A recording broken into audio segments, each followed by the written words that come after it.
डाँडामाथिका जुन बल जफत हात पारेको हुँ मैले 33 कोटी देवता भाकेर कुलको दियो। सजिलै नट बल्ट खोलेर देखाउन सक्छु छातीभित्रको शिलालेखमा उसको आगमनमा चुलिएको खुसीको हिमालको बयान। अबोध ऊ हाँस्थ्यो, रुन्थ्यो, आत्तिन्थ्यो, ऐजन ऐजन म पनि गर्थेँ। ऊ पल्टियो, टाउको उठायो, समयको पर्खालमा हात टेकेर तुताउन थिरथिराउन थाल्यो। उसको वृद्धि र विकासको फर्याङमा मेरा खुसीहरू चढ्न थाले। ऊ मात्र कहाँ हो र, उसका दिसाप पिसाप र्याल सिगान सबै प्रेमी लाग्थे। प्रेमालिङ्गनमा बाँधिरहँ, यो मेरो प्रेमाशक्ति रहेछ। नमस्कार, म अप्सरा तिमल सिन्हा। सर्वप्रथम त म एनएस टेलिभिजन टिम र प्रिय भाइ महेन्द्र ओझाप्रति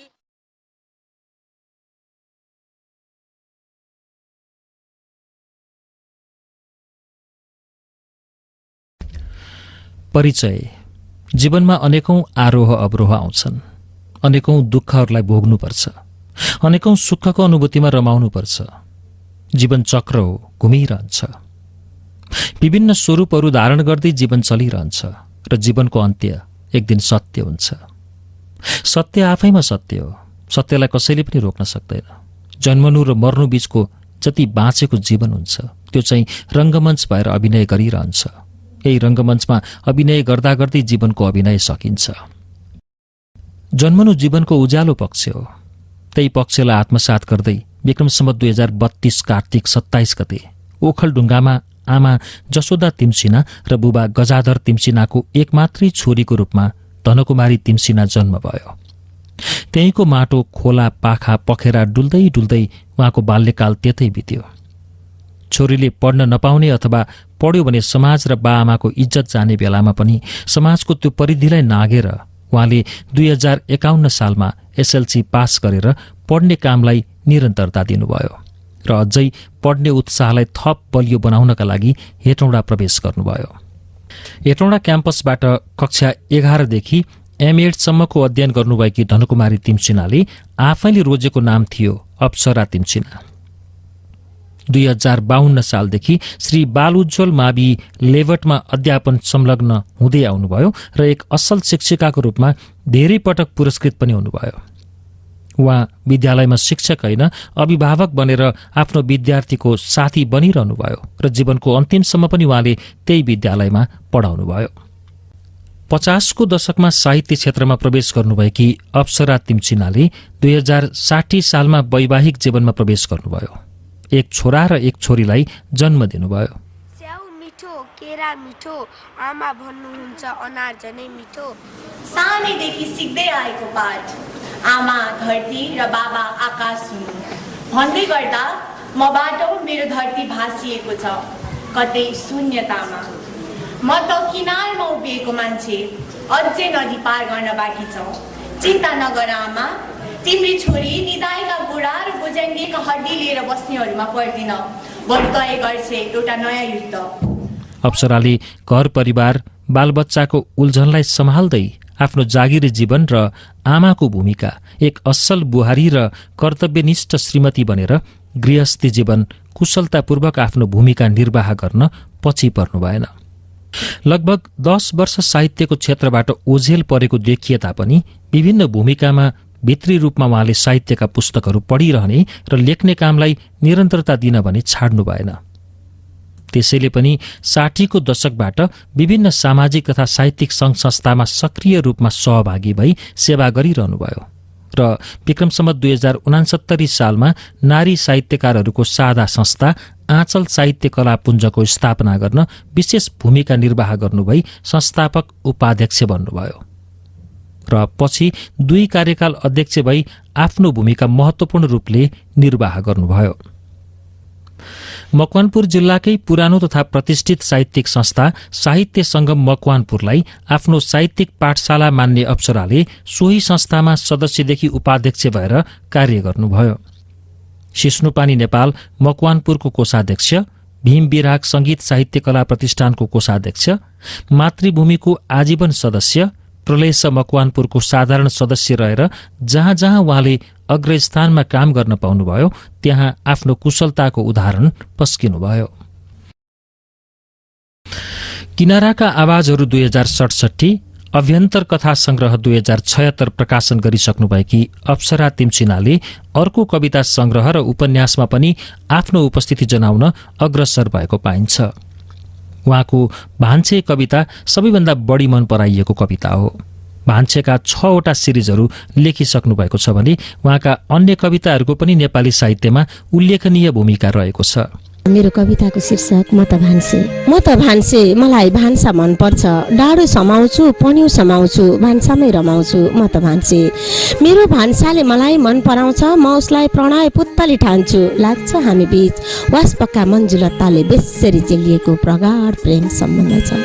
न उसले मलाई तोड्न सक्छ, न म उसलाई छोड्न सक्छु। म भान्सालाई भन्ने गर्छु, नरिसाउ प्रिय, तिमी बिना म बाँच्नै सक्दिन। उसले मलाई भन्ने गर्छ, तिम्रो अभावमा टिक्नै सक्दिन। हो म त भान्से, मलाई भान्सा मनपर्छ। कुचो समाउँछु, लुडो घुमाउँछु, भान्सामै रमाउँछु, म त भान्से। आशा भुसले, अरुणा लामा भान्सामै मलाई भेट्न आउँछन्। नारायण गोपाल, उदित नारायण मेरै ईश्वरमा गुनगुनाउँछन्।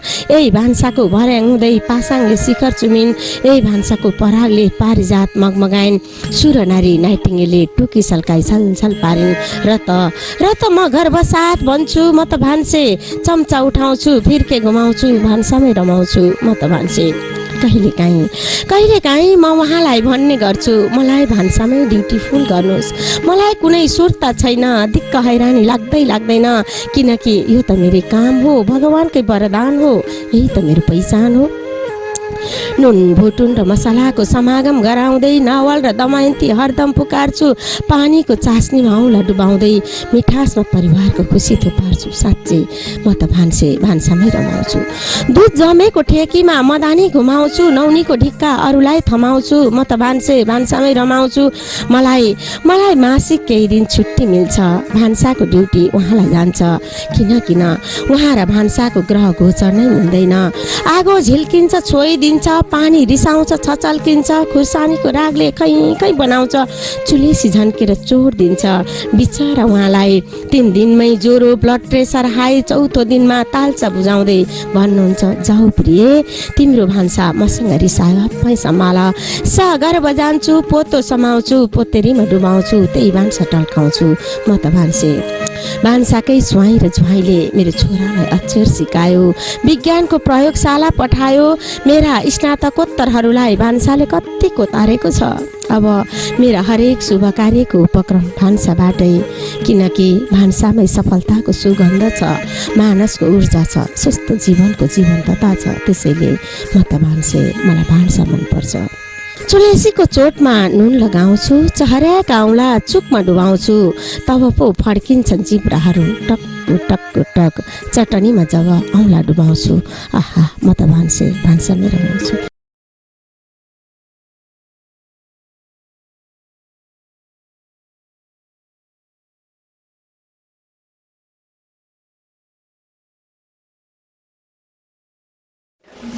पढेको छु।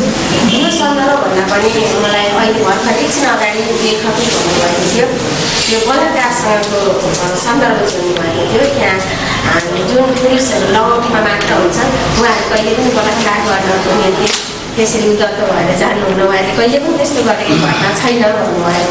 हाम्रो समाजमा चाहिँ अर्धनग्न अवस्थामा हिँडेर होइन, त्यो छोटा कपडा लगाएकै कारणले गर्दाखेरि नारीहरूबाट बलात्कृत हुन पुगेका हुन्, बलात्कारका शिकार भएका हुन्। यो नै प्रमुख कारण हो भनेर भनिन्छ। यो सन्दर्भ भन्ने हो त त्यो पुरुषहरूप्रति आकर्षित भएर महिला जानुपर्ने थियो त्यहाँ होइन। त्यहाँको अवस्था कस्तो छ र यो समाजमा चाहिँ नारीहरू छोटा कपडै लगाएको कारणले गर्दा बलात्कृत भएका हुन् भन्ने सन्दर्भमा यहाँको धारणा कस्तो छ? शीर्षक अमर प्रेम। मैले जुन माटोको लिउन पाएँ चर्किनबाट जोगियो बदन, जुन पत्थरको टेको पाएँ भरियो मेरा धमनीमा तागत, जुन धुलोले जवानीको रङ पोतेर रङ्ग्याए मेरो ओठ गालालाई, तिनै अचुक सत्यले निष्पक्षताको छाता ओढाएर हुर्काएको हो राता सेता पहेँला तमाम गुलाबका मुस्कानलाई। गुलाबले अन्तस्करणबाट आफै जन्मायो काँडा, आफ्नै रक्षार्थ पहरेदार बनायो फलत जवानी प्राप्त गर्यो। मैले गौडाका विशालु नागफिनीसँग जोगिएर बैंस बटुले, फरक यति हो। कैयौं समानता भेटिन्छन् गुलाब र गुलाब जस्तै मेरो जवानीको फुलाइमा। न मैले न उनले समाजको आँखाका हजार बजारमा प्रेमका खातिर ओइलिने गुलाबको बिस्कुन सुकाएनौ विनिमयका निम्ति। झरझराउँदो गुलाबको थुङ्गालाई चेपुवामा चेपेर पुस्तकका पानाले सिद्रा बनाएनौ देखावटी प्रेमका निम्ति। अटोग्राफका नाममा डायरीका पाना रगतले पोतेर कहिल्यै चम्किलो मुहारलाई घुर्मैलो तस्बिर बनाएनौ। न मैले न उनले प्रेमका खातिर कहिल्यै स्कुले ब्यागमा लुकाएर अश्लील सिनेमाका चक्का उपहार दिएनौ। कहिल्यै डेटिङमा झुकेको नजरले सतह जोतेनौ। आजको च्यादरले लुकाएर शरीर निराशा पोतेनौ। कहिल्यै प्रेमको नासो मेरी स्टोभमा निमटेनौ। प्रेमका खातिर गुलाबको जवानी कहिल्यै चिमटेनौ। पाठकवृन्द, यति भन्दै गर्दा मलाई भन्ठान्नु होला प्रेम विरोधी। मसँग अहिले प्रेम, समर्पण र विश्वासको दरिलो पिल्लरमाथि अमर प्रेम झल्किने सत्तल शैलीको ताजमहल छ। मेरो हृदयको प्रेम नगरीमा रङ्गी बिरङ्गी गुलाबहरूको सुन्दर बेबिलोन छ, जहाँ म र उनी हरदम रम्छौँ गुलाबका माली बनेर। धन्यवाद। अप्सरा तिमसिना कवि, कथाकार मात्रै होइन, एक कुशल समीक्षक र गीत लेखनको क्षेत्रमा पनि उहाँको योगदान महत्त्वपूर्ण छ। साहित्यकार तुलसी थापाका दाना कविता झट्ट हेर्दा हाइकु जस्ता लाग्छन्, तर ती हाइकुको संरचनाभित्र पर्दैनन्। भाव र झड्का दिने सन्दर्भमा हेर्दा मुक्तक जस्ता लागे तापनि गहन भाव बोकेका यी रचना मुक्तकको संरचनाभित्र त झनै पर्दैनन्। प्रत्येक हरफमा मस्तिष्कमा तरङ्ग पैदा गर्ने झिल्का मिश्रित 3 हरफे कवितालाई कविताका सैद्धान्तिक स्वरूपले समेट्न नसकेकाले पनि यो बिल्कुल नयाँ संरचना र शैलीको प्रयोग हो। यी दाना कविता आफ्नै छुट्टै अस्तित्वमा रहेका छन्। काव्यको सैद्धान्तिक स्वरूप अन्तर्गत हाइकु भन्दा माथिल्लो, मुक्तक भन्दा तल्लो तहमा विन्यास गर्न लायक अर्को छुट्टै स्वरूप हो। यो विश्व कविता साहित्यको बजारमा यी दाना कविताले छुट्टै स्थान पाउनुपर्छ, जसका प्रणेता सिर्फ तुलसी थापा हुन्। म तुलसी थापाका केही थान दाना कविता प्रस्तुत गर्न चाहन्छु। गान्धारी पट्टी खोल, धेरै कुरा देख्दैछ धृतराष्ट्र, ऊ सधैँ अन्धो छैन। यो मिथकी रचना हो। यसमा आफ्ना पतिलाई दृष्टिविहीन मात्र देख्ने पतिव्रता पत्नी गान्धारीलाई धृतराष्ट्रले देखेका सत्ता मोहका सपनाका खातिर न्यायको पक्षमा तगारो हालेर आफ्नो छोरो दुर्योधनलाई राजा बनाउने षड्यन्त्रमा लागेका पतिको अन्तर्दृष्टि बुझ्न आग्रह गरिएको छ। यस रचनाले हाम्रो समाजका पतिभक्ति नारीहरू, जसका पतिहरूलाई आफै जस्तो ठानेर विश्वास नगर्न सचेत गराइएको छ। हृदत्तो, उज्यालो हौ लालटिन, लौरो तिमी कहाँ छौ, अझै धेरै टाढा पुग्नु छ। यस रचनामा बाँच्नु धेरै छ, सन्तान साथमा छैनन्। यस्ता नेपाली वृद्ध जसले लौरो र लालटिनको सहारामा बाँच्नु पर्दा निराशाले आफ्नो आयुलाई नै लामो भएको ठान्ने वृद्धको तीतो यथार्थ प्रस्तुत भएको छ, जुन रचनाले वृद्धाश्रम समान भएको मेरो देशलाई सङ्केत गरेको छ। जुलुस, त्यो यस्तो भिड हो जहाँ घुसिएर थाहा पाउनेछौ सबै एक्लै हिँड्दैछन्। देख्दा हेर्दा बाध्यात्मक परिस्थितिमा मात्र एकताबद्ध देखिने र जीवन भोगाइका सन्दर्भमा नितान्त एक्लो भएर दुःख सुखका पहाड चढिरहेका हामी नेपाली समाजको व्यक्तिको गहिरो कथा यी 3 भागले बोकेको छ। यसरी हेर्दा उहाँका कविताले गहन भाव बोकेका छन्। धेरै जसो दाना कवितामा दार्शनिक छेद पनि कथा स्पेशल लेख्न थालेको त मैले 2-2.5 वर्ष मात्रै भयो। यो छोटो समय पनि यहाँका कथाहरूले एउटा उत्कृष्टता। साहित्य साधना तथा सक्रियताका लागि उहाँले विभिन्न पुरस्कार तथा सम्मान प्राप्त गर्नुभएको थियो।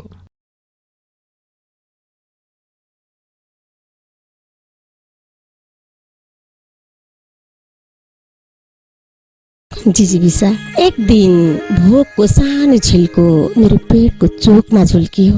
भोक र मेरो जिन्दगीको जम्का भेट पेटकै चोकमा भएको थियो। भोकले कैयौं पटक आफ्नो अवसानको अपेक्षा गर्यो मसँग। पल प्रतिपल विडम्बना जलेको अघिनो बल्दै बलेन। नियतिले फडा फिजाएर नराम्ररी डस्यो, डुबायो चुल्लुममा रहर जमेको जहरको हालमा।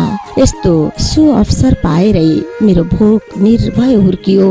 म बिस्तारै चाउरिएँ, चेपिएँ जिन्दगीको चेपुवामा। भोक फिलिङ्गा राको हुँदै जवान डडेलोको रूप लियो र भर दन्कियो। मैले आफ्नै प्रारब्ध ठाने। डडेलो बनेको मेरो भोकलाई अस्त्र बनायो उसले र मनोपली उपयोग गर्यो।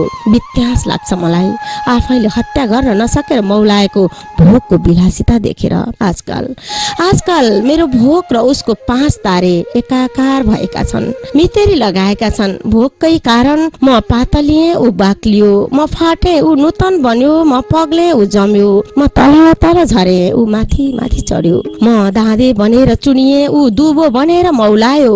डडेलोले म स्वयं पोलिएँ, खरानी बनेर पनि जलिरहेँ। ऊ झन आलङ्कारिक बन्यो, चम्कियो। मेरो भोककै कारण उसको सपनाले सुखद विपनाको रूप धारण गर्यो। मेरो विपनालाई अवसादग्रस्त सपना बनाइदियो।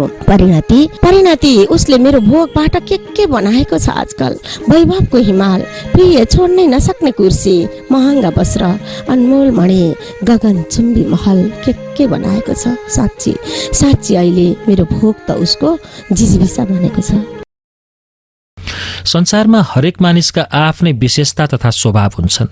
त्यस्तै अप्सरा तिमसिनाको पनि आफ्नो स्वभाव थियो। अत्यन्त भावुक र संवेदनशील व्यक्ति, प्रगाढ आत्मीयता र सहयोगी भावना भएकी नारी हुन्। कसैको आँखामा आँसु देख्न मन नपराउने अप्सरा जसलाई पनि हृदयले प्रेम गर्नुहुन्थ्यो। कसैलाई दुःख परेको छ भन्ने थाहा पाउने बित्तिकै उहाँको स्वरमा उहुँ भन्ने शब्द गुन्जन्थ्यो भने त्यहाँ पुगेर उसलाई जति सकिन्छ उति सहयोग गर्ने उहाँको स्वभाव थियो। उहाँ यतिसम्म संवेदनशील कि कसैले म केही गर्छु भनेर उत्साह देखायो भने ऋण खोजेर पनि उसलाई सक्दो सहयोग गर्नुहुन्थ्यो। जस्तै दुःखमा पनि आफ्नो आँखाको आँसु नदेखाउने अप्सरा एकान्तमा भने खुब रुनुहुन्थ्यो। उहाँलाई कसैले ठूलो स्वर गरेर बोलेको पनि मन पर्दैनथ्यो। कसैको चित्त दुख्छ भनेर कति भन्न खोजेका कुरा पनि मनमा नै लुकाउनुहुन्थ्यो र बरु ढोका थुनेर बेसरी रोएर आफ्नो मनको पीडालाई पोख्नुहुन्थ्यो। छिटो रिसाउन नजान्ने र रिसाएपछि आत्मीय बनाउन कहिल्यै सक्नु भएन। उहाँसँग जो रिसाए वा जोले नराम्रो व्यवहार गरे अगाडि देख्दा मुसुक्क हाँसे पनि मनदेखि उनीहरूको लागि हाँसो कहिल्यै फ्याँक्नु भएन। यिनीहरू मेरो हाई गर्ने साथीहरू मात्रै हुन् भन्न सक्ने गरी खरो स्वभाव थियो उहाँको। उहाँका कविता तथा कथाहरूमा नारी, मूलतः नारी संवेदनाकै अभिव्यक्ति भेटिने गर्दछन्। उहाँका रचनाहरूले नेपाली समाजमा नारीहरूले भोग्नु परेको पीडा र समस्यालाई कलात्मक ढङ्गले बनोट गरेको पाइन्छ। बाल मनोविज्ञान र बालबालिकाको समस्यालाई सुन्दर ढङ्गले रचनामा उन्ने शिल्प भएकी साहित्यकार अप्सरा घर परिवार, विद्यालय, साहित्य सेवा तथा सामाजिक कार्यलाई सन्तुलित ढङ्गले व्यवस्थापन गर्ने कुशल क्षमता भएकी नारी हस्ताक्षर हुनुहुन्छ। उहाँका रचनाहरूमा मौलिक भाषा शैली छ। अत्यन्त मिलनसार तथा नम्र र मिठो बोलीमा सबैसँग हार्दिकतापूर्वक व्यवहार गर्ने विशेषता भएकी अप्सराको सरल तथा मार्मिक भाषा शैलीको छनौट र प्रयोगमा कुशलता रहेको पाइन्छ।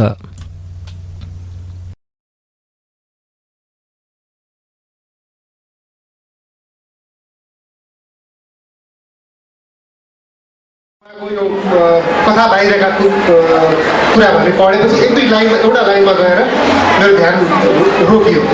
गाउँको समाज, मैले बाँचेको परिवेश र मेरा वरिपरि आउने पात्रहरू नै मेरो कथामा रूपान्तरित भएका हुन् भनेपछि मलाई के लाग्यो भने उहाँको कथा लेखनप्रतिको दृष्टिकोण कमजोर छैन, बलियो छ। उहाँ आफू के कुरा लेख्नुपर्छ भन्ने कुरामा र कस्ता पात्रहरू उठाउनुपर्छ भन्ने कुरामा सचेत हुनुहुन्छ। बाँकी कुरा शिल्प र प्रस्तुतिकरणका कुराहरू, कथाभित्र पात्रको चित्रणदेखि परिवेश चित्रणदेखिका कुराहरू, कथा भन्ने कला चाहिँ यो चाहिँ आफूभित्र निरन्तरको अभ्यासले विकसित हुने जाने कुरा हो।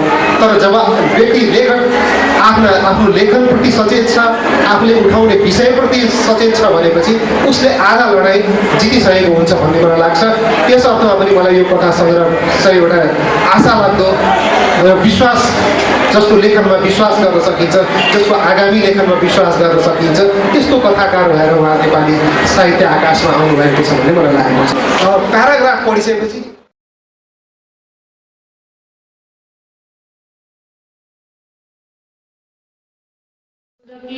जीवनसाथी पाउनुभयो, त्यो जो कसैले पाउँदैनन् त्यस्तो जीवनसाथी, त्यो अर्थले एउटा राम्रो संयोग पनि भयो र उहाँले चाहिँ आफ्ना कृतिहरू दिन सक्नुभएको छ। र यसरी हेर्दाखेरि अप्सराजी चाहिँ आदर्श श्रीमती, आदर्श आमा, आदर्श बुहारी, आदर्श सामाजिक मान्छे, आदर्श शिक्षक पनि, यति जम्मै भूमिका पुरा गरेर उहाँ लेखक हुन निस्किनु भएको छ। दाजुभाइहरू विदेशिएपछि माइतीको जिम्मेवारी पनि उहाँकै काँधमा आएको थियो। बिहान कलेज, दिउँसो स्कुल र साँझ फेरि कलेज पढाउँदै आउनुभएकी अप्सराले ससुरा बुबालाई क्यान्सर जस्तो भयानक रोग देखिएपछि आफूले पढाइरहेको कलेज छोड्ने निर्णय गर्नुभयो। यस्तो निर्णय गर्नुपर्दा उहाँलाई निकै तनाव पनि भएको थियो। तर घरको समस्याको अगाडि कसको के लाग्छ र? उहाँले जागिरभन्दा ससुराबाको सेवामा आफूलाई तल्लीन राख्न रुचाउनुभयो र क्याम्पस छोडिदिनुभयो। बिहानको समय घरधन्दा सकेर स्कुल पढाउन जानुहुन्थ्यो र साँझको समय साहित्यिक सङ्घ संस्थालाई दिनुहुन्थ्यो। आँचलले उहाँको पुण्यतिथिमा अप्सरा तिम्सिना स्मृति ग्रन्थ निकाल्ने सोच बनाएको थियो। तर कोरोना महामारी र लकडाउनका कारण त्यो कार्य पूरा गर्न सकिएन र यो वर्ष त्यो सपना अधुरै रहन गयो। यो संस्था कुनै अनुकूल समयमा त्यो काम पूरा गर्ने प्रतिबद्धता पनि जाहेर गर्दछ। उहाँको नाममा उहाँको आमा बाबा गजाधर तिम्सिना र जसोदा तिम्सिनाले राखिदिनु भएको 1,90,000 रुपैयाँको अक्षय कोषबाट संस्थाले प्रत्येक वर्ष एकजनालाई सम्मान गर्ने गरेको छ। 2076बाट सुरु भएको यो पुरस्कार पहिलो पटक मकवानपुर जिल्लाबाट साहित्यकार तथा समाजसेवी आरसी रिजाललाई प्रदान गरिसकिएको छ भने उहाँको नाममा स्मृति ग्रन्थ निकाल्ने कुरा पनि अन्तिम चरणमा पुगेको छ। सामान्य जस्तो लाग्ने अल्सर, अल्जाइमर रोग लागेको भए पनि 1 वर्ष अघि उहाँको एपेन्डिक्सको अपरेसन गरिएको थियो। उहाँको पाठेघरमा रगतका लेयरहरू जमेका थिए भने उहाँ यति थाक्नुहुन्थ्यो कि जहाँ बस्यो त्यही निदाउनुहुन्थ्यो। मानसिक रूपमा कमजोर भएपछि शारीरिक रूपमा आफै कमजोरी बन्ने रहेछ। उहाँ सानो कुरामा पनि बढी सोच्ने र बढी आत्तिने गर्नुहुन्थ्यो। बाहिर जस्तो देख्यो भित्र उस्तै हुँदैन मान्छे भने चाहिँ उहाँको जिन्दगीमा पनि आफ्नै खालका तनावहरू थिए। सामान्य ज्वरोका कारण उहाँको मृत्यु भएको देखिए तापनि उहाँलाई धेरै रोगले गाँजेको अनुमान लगाउन सकिन्छ। प्रेम, हार्दिकता, मिलनसारिता, सहयोगीपन र कामप्रतिको निष्ठा तथा जिम्मेवारी उहाँबाट हरेकले सिक्नुपर्ने कुरा हो। जिम्मेवारीले नै मानिसलाई कर्मशील बनाउँछ भने चाहिँ उहाँ आफ्नो कामबाट कहिले पनि टाढा भाग्नु भएन। सधैँ कुशलतापूर्वक आफ्नो भूमिका निभाउनुभयो। 2076 साल श्रावण 12 गते उहाँको अवसानले मकवानपुर जिल्लालाई मात्रै नभएर सिङ्गो देशलाई अपूरणीय क्षति पुगेको छ। मकवानपुरी माटोले उहाँलाई कहिल्यै बिर्सने छैन। उहाँप्रति भावपूर्ण श्रद्धाञ्जली। दिनहरू कति छिटो बित्दा रहेछन्। हिजो जस्तै लाग्छ उहाँको स्वर्गारोहण भएको, तर आज पनि हरेक चोक चौतारोहरूमा उहाँकै आवाज गुन्जिरहन्छ। बाटोमा हिँड्दा कतै निलो स्कुटर लिएर अगाडि आएको देखियो भने उहाँकै झझल्को आउँछ। गाडीमा यात्रा गर्दा होस् या कुनै कार्यक्रममा शरीक हुँदा पहिला उहाँलाई नै आँखाहरूले खोज्छन्। मस्तिष्कले सम्झिरहँदा उहाँ घरमा, स्कुलमा या अन्त कतै हुनुहुन्छ कि जस्तो लाग्छ। तर झट्ट सम्झना आउँछ उहाँ त अब हुनुहुन्न। कहिल्यै नफर्किने गरी गइसक्नुभयो। अनि चुपचाप चुपचाप हुन्छ मन, शान्त, एकदमै शान्त, शब्दविहीन।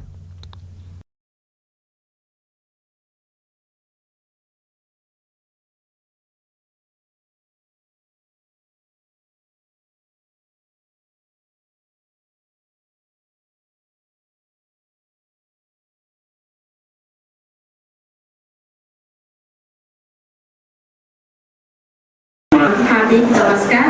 हरिभक्त कटुवाप्रति एक श्रद्धाभाव व्यक्त गर्दै उहाँकै कविता वाचन गर्न चाहन्छु।